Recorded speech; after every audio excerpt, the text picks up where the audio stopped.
नमस्कार।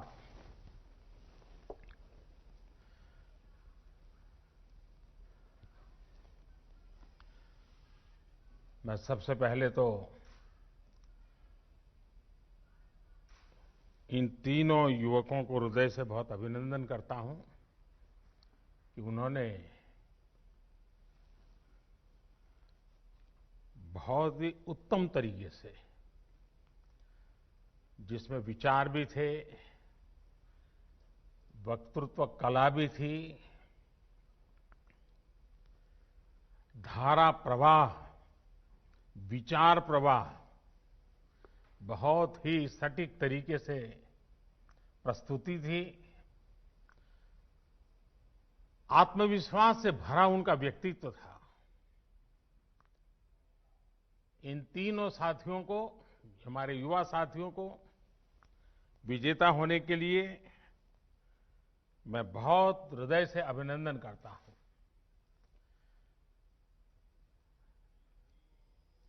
लोकसभा के स्पीकर श्री ओम बिरला जी, शिक्षा मंत्री श्री रमेश पोखरियाल निशंक जी, खेल और युवा मामलों के मंत्री श्री किरण रिजिजू जी और देश भर के मेरे युवा साथी, आप सभी को राष्ट्रीय युवा दिवस की बहुत बहुत शुभकामनाएं। स्वामी विवेकानंद की जन्म जयंती का ये दिन हम सभी को नई प्रेरणा देता है। आज का दिन विशेष इसलिए भी हो गया है कि इस बार युवा संसद देश की संसद के सेंट्रल हॉल में हो रही है। ये सेंट्रल हॉल हमारे संविधान के निर्माण का गवाह है। देश के अनेक महान व्यक्तियों ने यहां आजाद भारत के लिए फैसले लिए, भारत के भविष्य के लिए चिंतन किया। भविष्य के भारत को लेकर उनका सपना, उनका समर्पण, उनका साहस, उनका सामर्थ्य, उनके प्रयास, इसका एहसास आज भी सेंट्रल हॉल में होता है। और साथियों, आप जहां बैठे हैं उसी सीट पर जब संविधान की निर्माण प्रक्रिया चली थी, इस देश के किसी न किसी गणमान्य महापुरुष वहां बैठे होंगे। आप आज उस सीट पर बैठे हैं। मन में कल्पना कीजिए कि जिस जगह पे देश के वो महापुरुष बैठे थे, आज वहां आप बैठे हैं। देश को आपसे कितनी अपेक्षाएं हैं। मुझे विश्वास है ये अनुभव इस समय सेंट्रल हॉल में बैठे सभी युवा साथियों को भी हो रहा होगा। आप सभी ने जो यहां संवाद किया, मंथन किया, वो भी बहुत महत्वपूर्ण है। इस दौरान स्पर्धा में जो विजेता हुए हैं उनको मैं बधाई देता हूं, अपनी शुभकामनाएं देता हूं। और यहां जब मैं आपको सुन रहा था तो मुझे विचार आया और इसलिए मैंने मनोमन तय किया है कि आपके जो भाषण है उसको मैं आज मेरे ट्विटर हैंडल पर से ट्वीट करूंगा।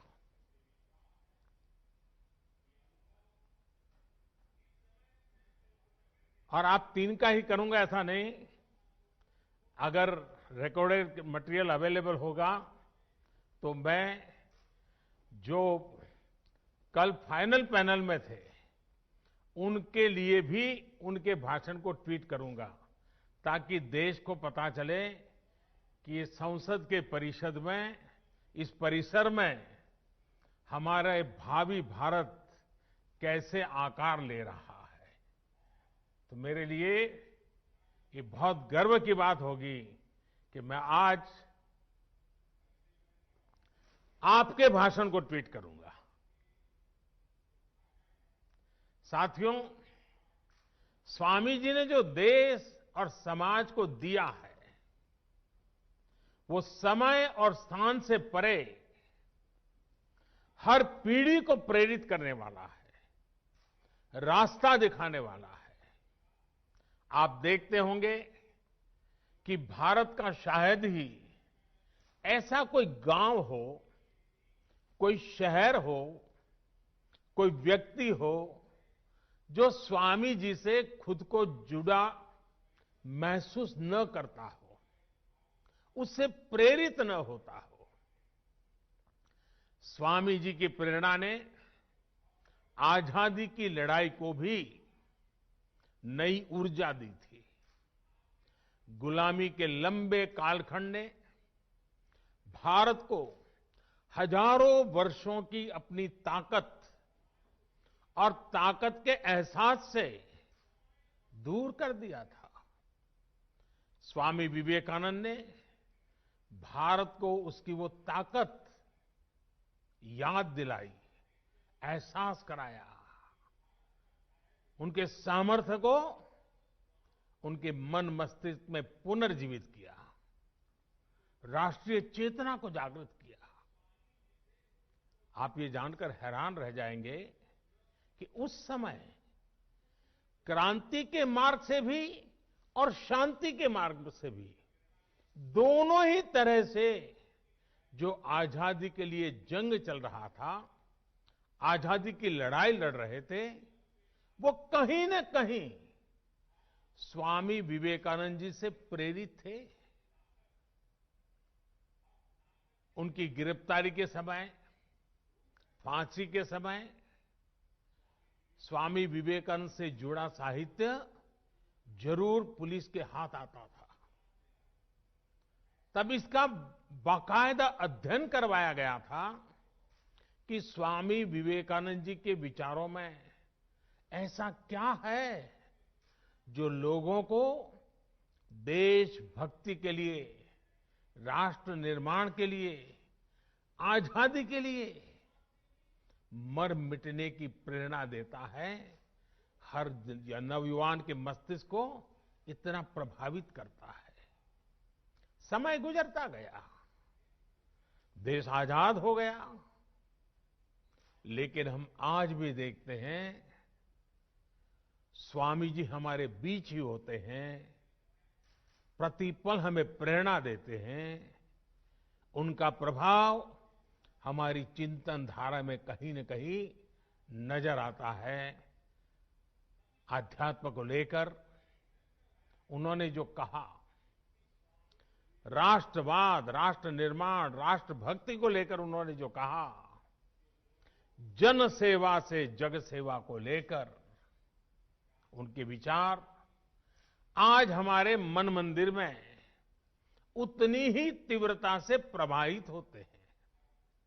मुझे विश्वास है आप युवा साथी भी इस बात को जरूर महसूस करते होंगे। कहीं पर भी विवेकानंद जी की तस्वीर देखते होंगे,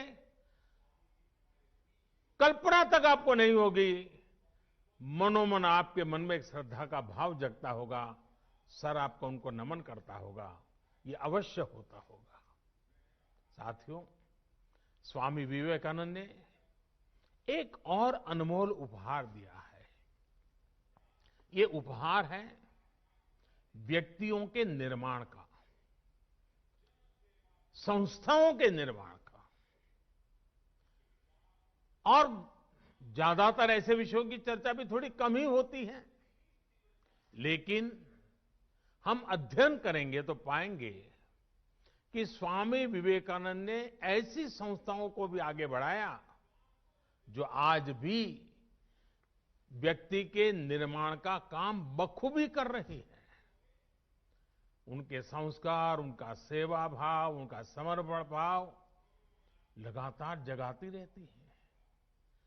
व्यक्ति से संस्था का निर्माण और संस्था से अनेकों व्यक्तियों का निर्माण एक अनवरत, अविलंब, अबाधित चक्र है जो चलता ही जा रहा है। लोग स्वामी जी के प्रभाव में आते हैं, संस्थाओं का निर्माण करने की प्रेरणा लेते हैं, संस्था निर्माण करते हैं, फिर उन संस्थानों से, उसकी व्यवस्था से, प्रेरणा से, विचार से, आदर्श से ऐसे लोग निकलते हैं जो स्वामी जी के दिखाए मार्ग पर चलते हुए नए लोगों को खुद से जोड़ते चलते हैं।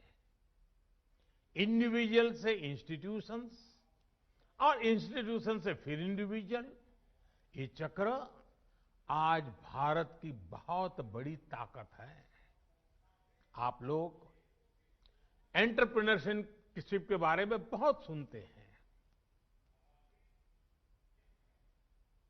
वो भी तो कुछ एक प्रकार से यही बातें हैं।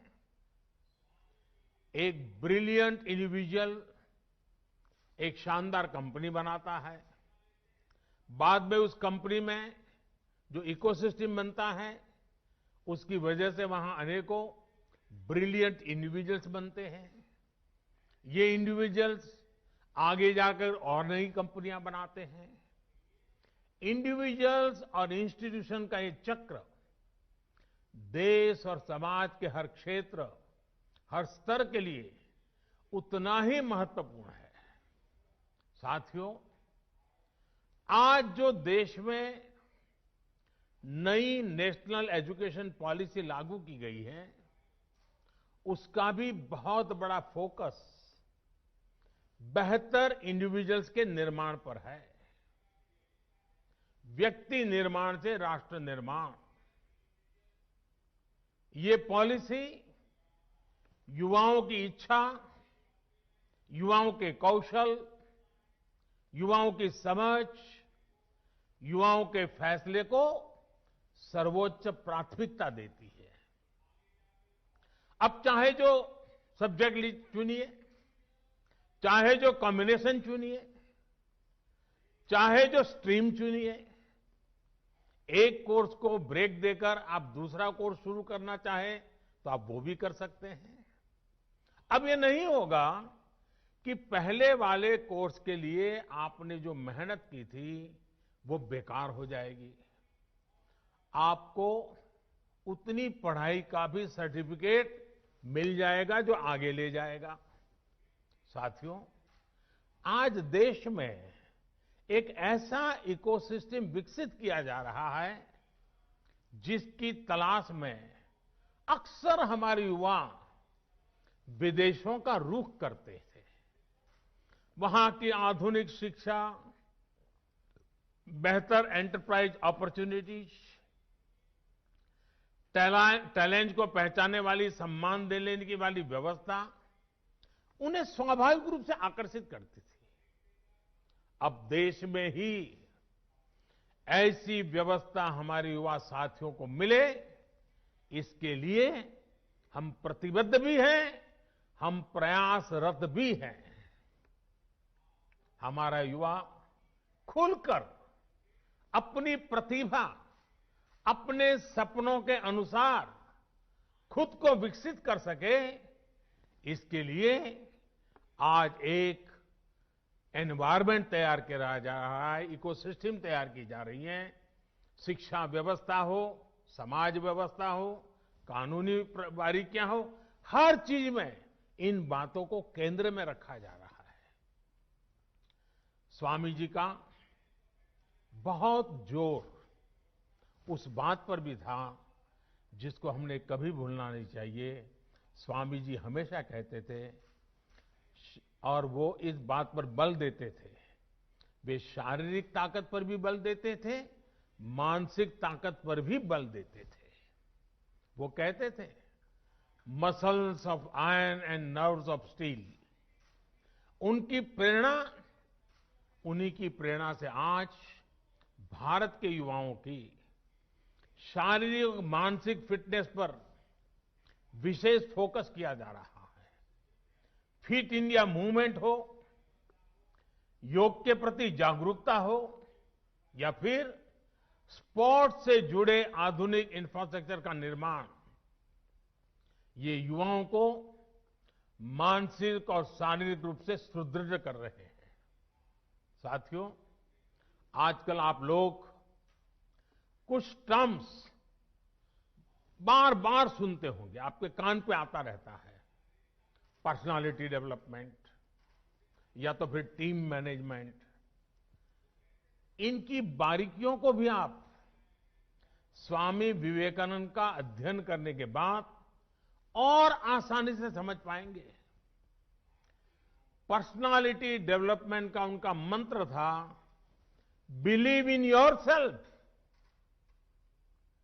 अपने आप पर भरोसा करो, अपने आप पर विश्वास करो। लीडरशिप का उनका मंत्र था, बिलीव इन ऑल। वे कहते थे,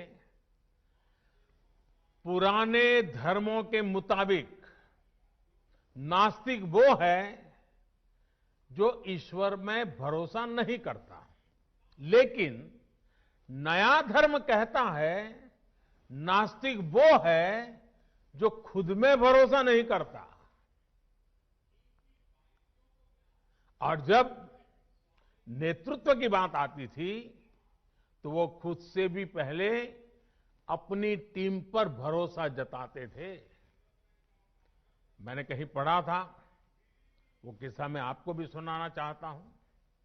एक बार स्वामी जी अपने साथी स्वामी शारदानंद जी के साथ लंदन में एक पब्लिक लेक्चर के लिए गए थे। सब तैयारी हो चुकी थी, सुनने वाले इकट्ठे हो गए थे, और स्वाभाविक है हर कोई स्वामी विवेकानंद जी को सुनने के लिए आकर्षित होकर के आया था। लेकिन जैसे ही बोलने का नंबर आया तो स्वामी जी ने कहा कि आज भाषण मैं नहीं बल्कि मेरे सहयोगी शारदानंद जी देंगे। शारदानंद जी ने भी सोचा नहीं था कि अचानक उनके जिम्मे काम आ जाएगा। वो इसके लिए तैयार भी नहीं थे। लेकिन जब शारदानंद जी ने भाषण देना शुरू किया तो हर कोई चकित हो गया, उनसे प्रभावित हो गया। और ये होती है लीडरशिप और अपनी टीम के लोगों पर भरोसा करने की ताकत। आज हम जितना स्वामी विवेकानंद जी के बारे में जानते हैं, उसमें बहुत बड़ा योगदान स्वामी शारदानंद जी का ही है। साथियों, ये स्वामी जी ही थे जिन्होंने उस दौर में कहा था कि निडर, बेबाक, साफ दिल वाले, साहसी और आकांक्षी युवा ही वो नींव हैं जिस पर राष्ट्र के भविष्य का निर्माण होता है। वो युवाओं पर, युवा शक्ति पर इतना विश्वास करते थे। अब आपको उनके इस विश्वास की कसौटी पर खरा उतरना है। भारत को अब नई ऊंचाइयों पर ले जाने का काम, देश को आत्मनिर्भर बनाने का काम आप सब युवा को ही करना है। अब आप में से कुछ युवा सोच सकते हैं कि अभी तो हमारी इतनी उम्र ही नहीं हुई है, अभी तो हंसने खेलने जिंदगी में मौज करने की उम्र है। साथियों, जब लक्ष्य स्पष्ट हो, इच्छा शक्ति हो, तो उम्र कभी बाधा नहीं बनती है, उम्र इतनी मायने नहीं रखती है। आप हमेशा याद रखिएगा कि गुलामी के समय में आजादी के आंदोलन की कमान युवा पीढ़ी ने ही संभाली थी। जानते हैं, शहीद खुदीराम बोस जब फांसी पर चढ़े तो उनकी उम्र क्या थी? सिर्फ 18-19 साल। भगत सिंह को फांसी लगी तो उनकी उम्र कितनी थी? सिर्फ 24 साल। भगवान बिरसा मुंडा जब शहीद हुए तो उनकी आयु कितनी थी? बमुश्किल 25 साल। उस पीढ़ी ने ये ठान लिया था कि देश की आजादी के लिए ही जीना है, देश की आजादी के लिए मरना है। लॉयर्स, डॉक्टर, प्रोफेसर्स, बैंकर्स, अलग अलग प्रोफेशन से यंग जनरेशन के लोग निकले और सबने मिलकर के हमें आजादी दिलाई। साथियों, हम उस कालखंड में पैदा हुए हैं, क्योंकि मैं भी आजाद हिंदुस्तान में जन्मा हूं। मैंने गुलामी देखी नहीं है, और मेरे सामने आप जो बैठे हैं, आप भी सब आजादी में पैदा हुए हैं। हमें देश की स्वतंत्रता के लिए मरने का मौका नहीं मिला, लेकिन हमें आजाद भारत को आगे बढ़ाने के लिए मौका जरूर मिला है। ये मौका हमें गंवाना नहीं है। साथियों, आजादी के 75 साल लेकर आजादी से 100 साल होने तक, ये आने वाले 25-26 साल बहुत ही महत्वपूर्ण है। 2047 जब आजादी के 100 साल होंगे, ये 25-26 साल की यात्रा बहुत महत्वपूर्ण है। साथियों, आप भी सोचिए, आप आज जिस उम्र में हैं, अब से जो समय शुरू हो रहा है अपना, वो आपके जीवन का स्वर्णिम काल है, उत्तम काल है। और वही कालखंड भारत को भी आजादी के 100 साल की तरफ ले जा रहा है। मतलब आपके विकास की ऊंचाइयां, आजादी के 100 साल की सिद्धियां, दोनों कदम से कदम मिलाकर के चल रही है। मतलब आपकी जिंदगी के आने वाले 25-26 साल, देश के आने वाले 25-26 साल के बीच बहुत बड़ा तालमेल है, बहुत बड़ी अहमियत है। अपने जीवन में इन वर्षों में सर्वोच्च प्राथमिकता देश को दीजिए, देश की सेवा को दीजिए। विवेकानंद जी कहते थे कि ये सदी भारत की है, इस सदी को, भारत की सदी, हमारी युवा पीढ़ी को ही बनाना है। आप जो भी करिए, जो भी फैसला लीजिए, उसमें जरूर सोचिए कि इससे देश का क्या हित होगा। साथियों, स्वामी विवेकानंद जी कहते थे कि हमारे युवाओं को आगे आकर राष्ट्र का भाग्य विधाता बनना चाहिए। इसलिए ये आपकी जिम्मेदारी है कि भारत के भविष्य का नेतृत्व करें। और आपकी ये जिम्मेदारी देश की राजनीति को लेकर के भी है, क्योंकि राजनीति, पॉलिटिक्स देश में सार्थक बदलाव लाने का एक सशक्त माध्यम है। हर क्षेत्र की तरह पॉलिटिक्स को भी युवाओं की बहुत ज्यादा जरूरत है। नई सोच, नई ऊर्जा, नए सपने, नया उमंग, देश की राजनीति को इसकी बहुत जरूरत है। साथियों, पहले देश में ये धारणा बन गई थी कि अगर कोई युवक राजनीति की तरफ रुख करता था तो घर वाले कहते थे कि अब बच्चा बिगड़ रहा है, क्योंकि राजनीति का मतलब ही बन गया था झगड़ा, फसाद, लूट, खसोट, भ्रष्टाचार, न जाने क्या क्या लेबल लग गए थे। लोग कहते थे कि सब कुछ बदल सकता है, लेकिन सियासत नहीं बदल सकती।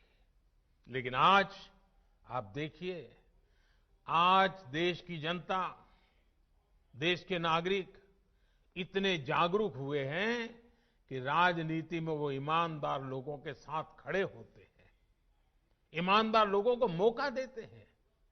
देश की सामान्य जनता ईमानदार, समर्पित, सेवाभावी राजनीति में आए हुए लोगों के साथ डट करके खड़ी रहती है। ऑनेस्टी और परफॉर्मेंस आज की राजनीति की पहली अनिवार्य शर्त होती जा रही है और देश में जो जागरूकता आई है ना, उसने ये दबाव पैदा किया है। भ्रष्टाचार जिनकी लीगेसी थी,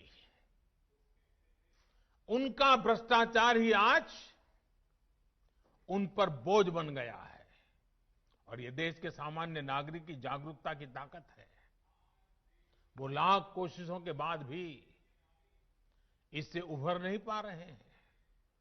देश अब ईमानदारों को प्यार दे रहा है, ईमानदारों को आशीर्वाद दे रहा है, ईमानदारों के साथ अपनी ताकत खड़ी कर देता है, अपना विश्वास दे रहा है। अब जनप्रतिनिधि भी ये समझने लगे हैं कि अगले चुनाव में जाना है तो सीवी स्ट्रांग होनी चाहिए, कामों का हिसाब पुख्ता होना चाहिए। लेकिन साथियों, कुछ बदलाव अभी भी बाकी है और ये बदलाव देश के युवाओं को, आपको ही करने हैं। लोकतंत्र का एक सबसे बड़ा दुश्मन पनप रहा है और वो है राजनीतिक वंशवाद। राजनीतिक वंशवाद देश के सामने ऐसी ही चुनौती है जिसे जड़ से उखाड़ना है। ये बात सही है कि अब केवल सरनेम के सहारे चुनाव जीतने वालों के दिन लदने लगे हैं, लेकिन राजनीति में वंशवाद का ये रोग अभी पूरी तरह समाप्त नहीं हुआ है। अभी भी ऐसे लोग हैं जिनका विचार, जिनका आचार, जिनका लक्ष्य सब कुछ अपने परिवार की राजनीति और राजनीति में अपने परिवार को बचाने का ही है। साथियों, ये राजनीतिक वंशवाद लोकतंत्र में एक नए रूप के तानाशाही के साथ ही देश पर अक्षमता का बोझ भी बढ़ा देता है। राजनीतिक वंशवाद नेशन फर्स्ट के बजाय सिर्फ मैं और मेरा परिवार, इसी भावना को मजबूत करता है। ये भारत में राजनीतिक और सामाजिक करप्शन का भी एक बहुत बड़ा कारण है। वंशवाद की जगह से आगे बढ़े लोगों को लगता है कि अगर उनकी पहले की पीढ़ियों के करप्शन का हिसाब नहीं हुआ तो उनका भी कोई कुछ नहीं बिगाड़ सकता। वो तो अपने घर में ही इस प्रकार के विकृत उदाहरण भी देखते हैं। इसलिए ऐसे लोगों का कानून के प्रति न सम्मान होता है, न कानून का उनको डर भी होता है। साथियों, इस स्थिति को बदलने का जिम्मा देश की जागरूकता पर है, देश की युवा पीढ़ी पे है और राष्ट्रयाम जागृयाम व्यायाम, इसी मंत्र को लेकर के जीना है। आप राजनीति में ज्यादा से ज्यादा संख्या में आए, बढ़ चढ़ करके हिस्सा लेना पाना बनने के इरादे से नहीं, कुछ कर गुजरने के इरादे से आइए। आप अपनी सोच, अपने विजन को लेकर आगे बढ़े, एक साथ मिलकर के काम करें, जुट करके काम करें, डट करके काम करें। याद रखिएगा, जब तक देश का सामान्य युवा राजनीति में नहीं आएगा, वंशवाद का ये जहर इसी तरह हमारे लोकतंत्र को कमजोर करता रहेगा। इस देश के लोकतंत्र को बचाने के लिए आपका राजनीति में आना जरूरी है। और ये जो लगातार हमारे युवा विभाग के द्वारा मॉक संसद के कार्यक्रम चलाए जा रहे हैं, देश के विषयों पर युवा मित्र मिलकर के चर्चा करें, देश के युवाओं को भारत के सेंट्रल हॉल तक लाया जाए, इसके पीछे मकसद भी यही है कि देश की नई युवा पीढ़ी को हम तैयार करें ताकि वो हमारे साथ आने वाले दिनों में देश का नेतृत्व करने के लिए आगे आए, आगे बढ़े। आपके सामने स्वामी विवेकानंद जैसा महान मार्गदर्शक है। उनकी प्रेरणा से आप जैसे युवा राजनीति में आएंगे तो देश और भी मजबूत होगा। साथियों, स्वामी विवेकानंद जी युवाओं को एक और बहुत महत्वपूर्ण मंत्र देते थे। वो कहते थे, किसी आपदा या परेशानी से भी ज्यादा महत्वपूर्ण है उस आपदा से ली गई सीख। आपने उसमें से क्या सीखा? हमें आपदाओं में संयम की भी जरूरत होती है, साहस की भी जरूरत होती है। आपदा हमें ये सोचने का भी अवसर देती है कि जो बिगड़ा है हम वही दोबारा बना लें या नए सिरे से एक नए निर्माण की नींव रखें। कई बार हम एक संकट, किसी आपदा के बाद कुछ नया सोचते हैं तो फिर देखते हैं कि उस नई सोच ने कैसे पूरा भविष्य बदल दिया। आपने भी अपने जीवन में महसूस किया होगा। मेरा मन करता है कि आज एक अनुभव मैं आपके सामने जरूर आपके सामने रखूं। 2001 में जब गुजरात के कच्छ में भूकंप आया था तो कुछ ही पल में सब कुछ तबाह हो गया था। पूरा कच्छ एक प्रकार से मौत की चादर ओढ़ करके सोया था। सारी इमारतें जमींदोज हो चुकी थी। जो हालत थी उसे देखकर लोग कहते थे कि अब कच्छ हमेशा हमेशा के लिए बर्बाद हो गया। इस भूकंप के कुछ महीने बाद मुझे गुजरात का मुख्यमंत्री के रूप में दायित्व निभाने की जिम्मेवारी आ गई। चारों तरफ गूंज यही थी कि अब तो गुजरात गया, अब तो गुजरात बर्बाद हो गया, अब कच्छ बर्बाद, यही सुन रहा था। हमने एक नई अप्रोच के साथ काम किया, एक नई रणनीति के साथ आगे बढ़े। हमने सिर्फ इमारतें ही फिर से नहीं बनाई, बल्कि प्रण लिया कि कच्छ को विकास की नई ऊंचाई पर पहुंचाएंगे। तब वहां न उतनी सड़कें थी, न बिजली व्यवस्था ठीक थी, न ही पानी आसानी से नहीं मिलता था। हमने हर व्यवस्था सुधारी। हम सैकड़ों किलोमीटर लंबी नहरें बनाकर कच्छ तक पानी लेकर गए, पाइपलाइन से पानी ले गए। कच्छ की हालत ऐसी थी कि वहां टूरिज्म के बारे में कोई सोच भी नहीं सकता था। उल्टा हर साल हजारों लोग कच्छ से पलायन कर जाते थे। अब आज हालत ऐसे हैं कि बरसों पहले कच्छ छोड़कर गए लोग आज वापस लौटने लगे हैं। आज कच्छ में लाखों टूरिस्ट रणोत्सव में आनंद लेने के लिए पहुंचते हैं। यानी आपदा में हमने आगे बढ़ने का अवसर खोजा। साथियों, उस समय भूकंप के दौरान ही एक और बड़ा काम हुआ था जिसकी उतनी चर्चा नहीं होती है। आजकल कोरोना के समय में आप लोग डिजास्टर मैनेजमेंट एक्ट का जिक्र खूब सुनते होंगे। इस दौरान तमाम सरकारी आदेश इसी एक्ट को आधार बनाकर जारी किए गए। लेकिन इस एक्ट की भी एक कहानी है। कच्छ भूकंप के साथ इसका एक रिश्ता है और मैं ये भी शायद आपको बताऊंगा तो आपको खुशी होगी। साथियों, पहले हमारे देश में डिजास्टर मैनेजमेंट ये कृषि विभाग का हिस्सा रहता था, उसी का काम समझा जाता था। क्योंकि हमारे यहां डिजास्टर का मतलब होता था बाढ़ या सूखा। ज्यादा पानी गिर गया तो वो डिजास्टर, ज्यादा पानी कम पड़ गया तो वो डिजास्टर। बाढ़ वगैरह आती थी तो खेती का मुआवजा वगैरह देना, यही काम प्रमुखतः डिजास्टर मैनेजमेंट का होता था। लेकिन कच्छ भूकंप से सबक लेते हुए गुजरात ने 2003 में Gujarat state disaster management act बनाया।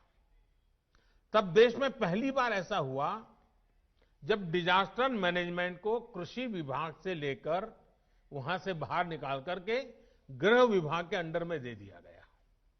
बाद में केंद्र सरकार ने 2005 में गुजरात के उसी कानून से सीख लेकर पूरे देश के लिए डिजास्टर मैनेजमेंट एक्ट बनाया। अब इसी एक्ट की मदद से ताकत से देश ने महामारी के खिलाफ इतनी बड़ी लड़ाई लड़ी है। आज यही एक्ट हमारे लाखों लोगों की जान बचाने में सहायक हुआ, देश को इतने बड़े संकट से उबारने में आधार बना।